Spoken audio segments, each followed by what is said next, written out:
Thought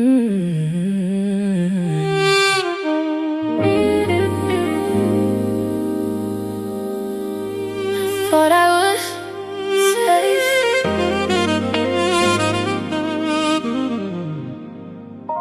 Started telling you things I don't tell nobody. The stuff I packed away and hid behind confidence. You listen, ask questions, made me dig deeper, made me think, made me feel seen. And for somebody like me, that mattered. You wasn't just looking at my face or telling me what I wanted to hear. You challenged me and I like that. You know my history, you know my weak spots, you know what hurt, you know what didn't. And somehow that made me trust you more. I thought I was safe. That's the part that gets me. You never had to say it, I just believed it. Handed you the map to places nobody knew. Now I'm looking back like, why'd I trust you? I thought I was safe. You asked me what bothered me, I laughed, said why, so you can use it later. You looked at me like I was crazy, like that would never happen. So I told you, didn't like being ignored, didn't like distance, didn't like silence. Funny how life works. Every disagreement, every misunderstanding somehow ended with me questioning myself. I thought I was safe. That's the part that gets me. You never had to say it, I just believed it. Handed you the map to places nobody knew. Now I'm looking back like, why'd I trust you? I thought I was safe.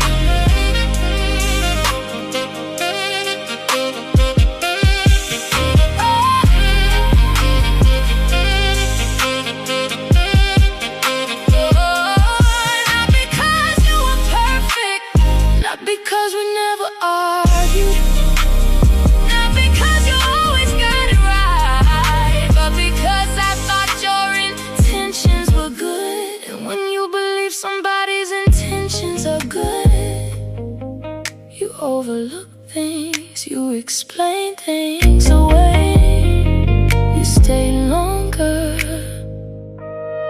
you give more chances. Looking back, the danger wasn't that I trusted you.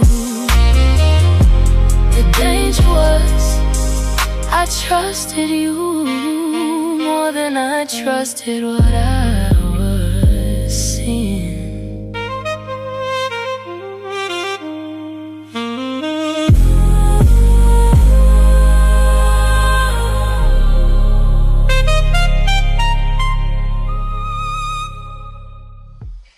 In this video, I want to talk about why the cycle did not end after I left, because this is the part a lot of people don't understand.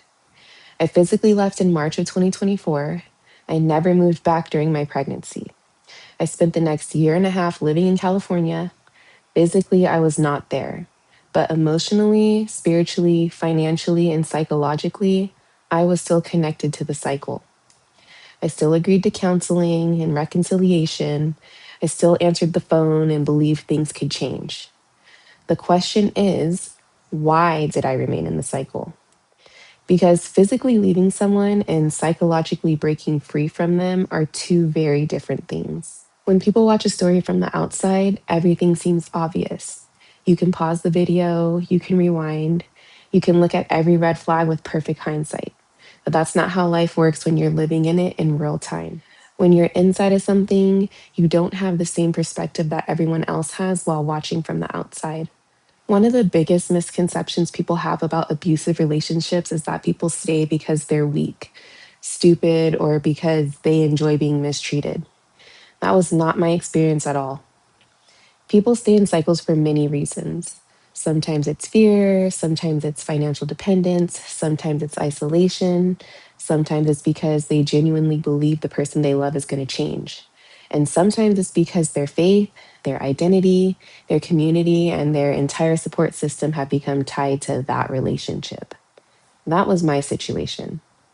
Once I started learning more about coercive control, narcissistic abuse, and high control groups, I realized that there were patterns I had never been taught to recognize. So I want to start with the word cult, because I know people hear that word and immediately picture a compound somewhere in the middle of nowhere.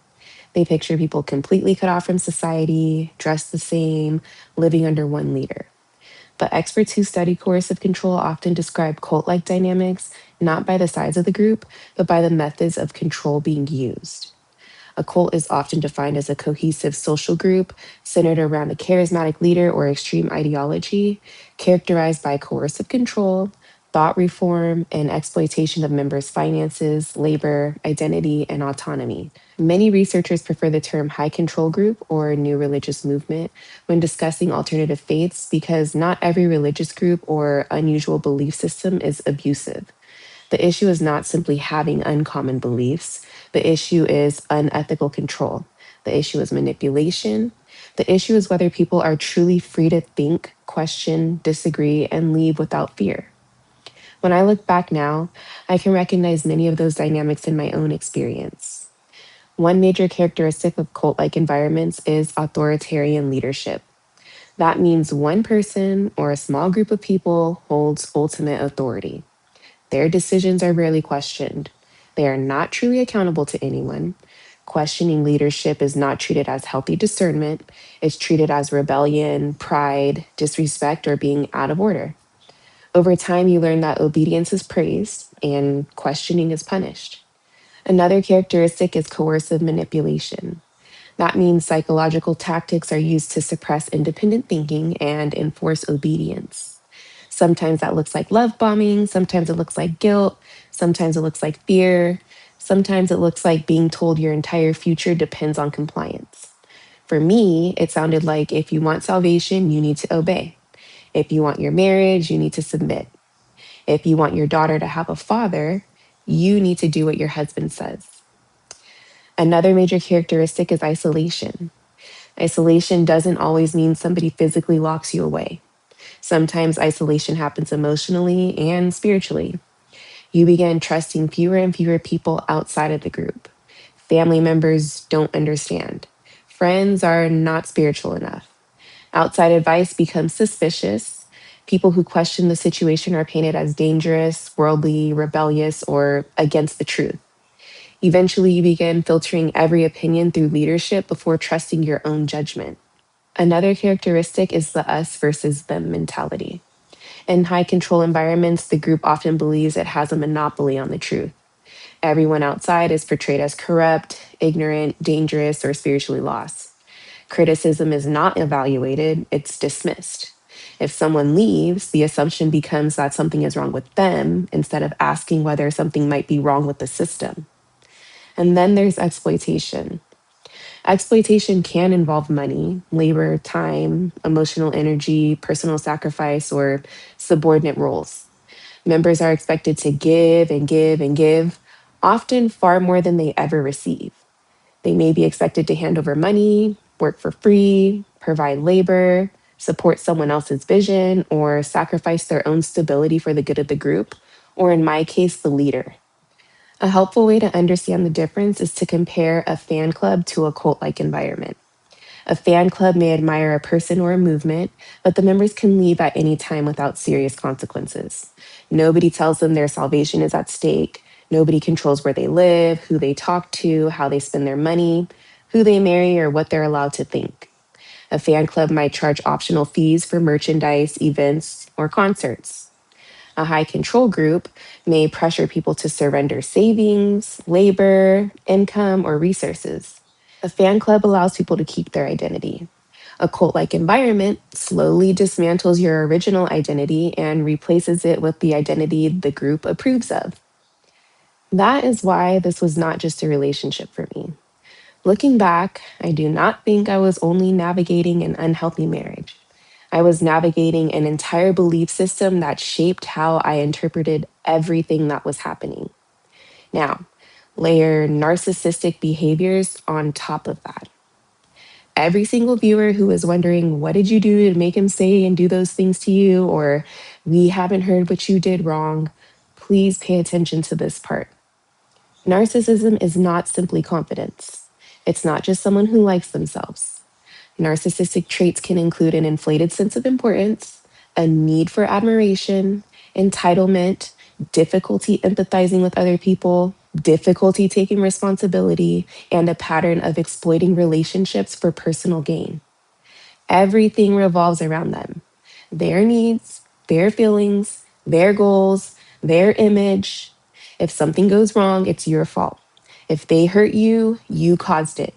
If they break promises, it's because you were not supportive enough. If they explode, you push them there.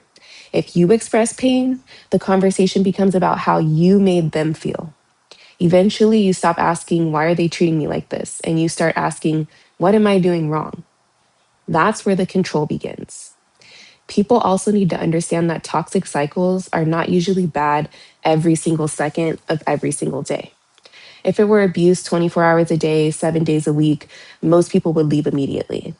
But that's not usually how the cycle works. There are good moments, there are hopeful moments, there's apologies, there's promises, there's future plans, there's moments when you think maybe this time is different. Then comes another disappointment, another broken promise, another explanation, another reason why it was not really their fault, then another apology, then another promise, another future. You don't realize you're on a roller coaster because you're too busy waiting for the next climb. Now take that cycle and combine it with faith. This is where things became incredibly complicated for me. Within the environment I was in, obedience was emphasized constantly. Obedience to your husband, submission, respect, enduring hardship, forgiveness, reconciliation. Reconciliation was almost always presented as the righteous goal. No matter what happened, the expectation was that if reconciliation was possible, that was the direction I should be moving toward. So when people in the comments say I should have stayed or I should have left, I want them to understand the pressure that was surrounding me. In that belief system, my obedience was not just treated as a relationship issue, it was treated as a spiritual issue.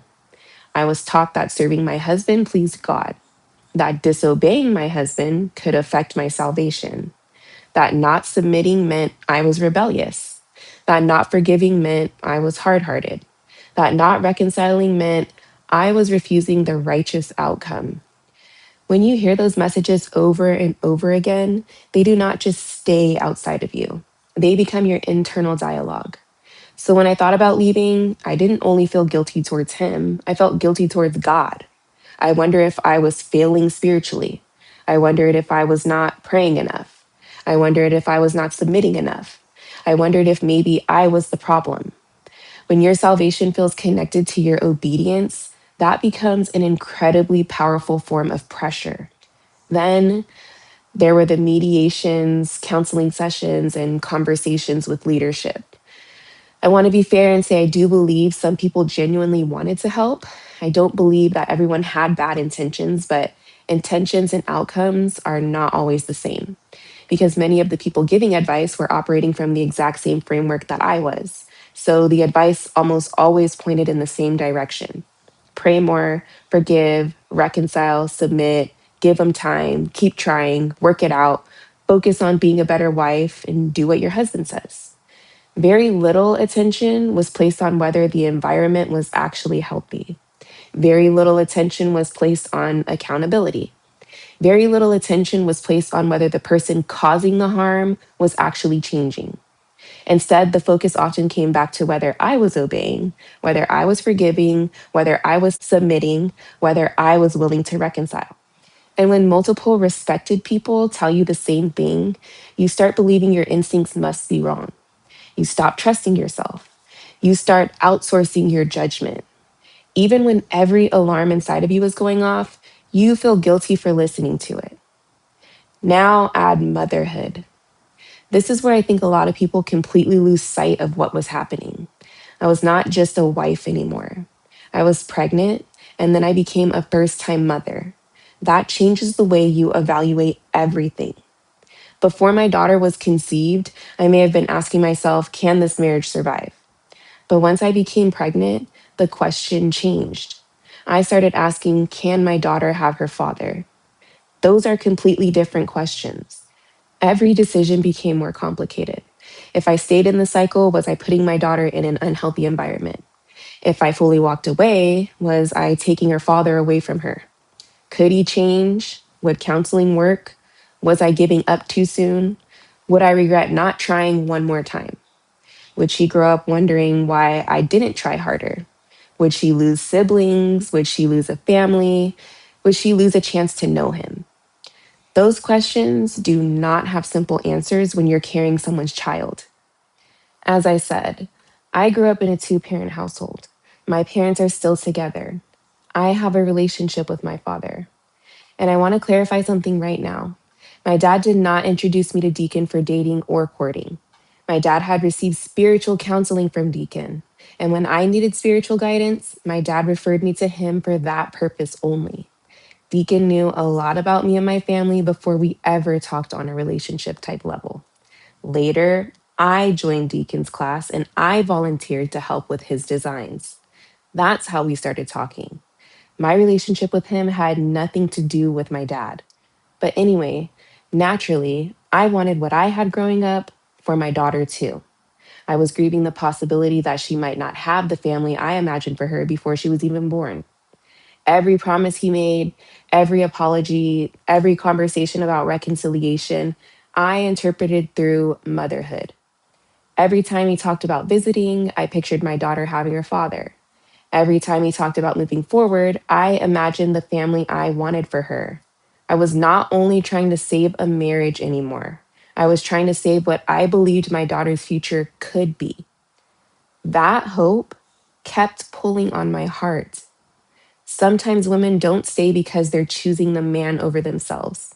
Sometimes they stay because they're choosing the future they desperately want for their child. Sometimes they're choosing hope. And hope is beautiful, but in the hands of someone who manipulates, hope can become one of the strongest chains keeping you in the cycle. Then add the financial piece. By that point, I had already poured in so much emotionally, spiritually, financially. I had given tens of thousands of dollars. My savings, my workers' compensation money, my credit, my future. I was disabled. I couldn't work. I have a newborn. I had already become financially dependent in ways that made leaving feel even more terrifying. Leaving was not just emotional, it was practical. How was I going to survive? Where was I going to live? How was I going to provide for my daughter? How was I going to rebuild after everything I had lost? And for a 33-year-old woman with a child who lives with her parents, those questions mattered. So when people ask why I remained in the cycle, this is why. It was not one thing. It was not just love. It was not just fear. It was not just religion. It was not just money. It was all of it at the same time. Fear, hope, faith, children, finances, community, identity, guilt. Every single one of those was pulling on me. Before I close, I also want to take a moment to acknowledge my own actions because I know there's people watching this series wondering, okay, but what did you do wrong? And that's a fair question, and I don't want to avoid it. Me and Deacon were not even together for 3 years. All of this happened in less than 3 years. I absolutely said things during our relationship that I wish I didn't say. I'm not claiming I'm perfect. I'm not claiming I responded perfectly every single time, but I also think it's important to put those things into context. He began speaking disrespectfully to me in September of 2023. The first time I ever said something disrespectful back wasn't until February of 2024, months later. And the first thing I ever said was simply, are you looking in the mirror? You can ask him this. He's admitted this to people. I've never called him a B. I've never called him an N. I've never cussed him out. I've never screamed degrading names at him. The worst thing I ever called him was a crybaby. And that didn't come until after my daughter was born. At one point, about 7 months ago, I even told him I understood why Captain Tazama called him that derogatory name.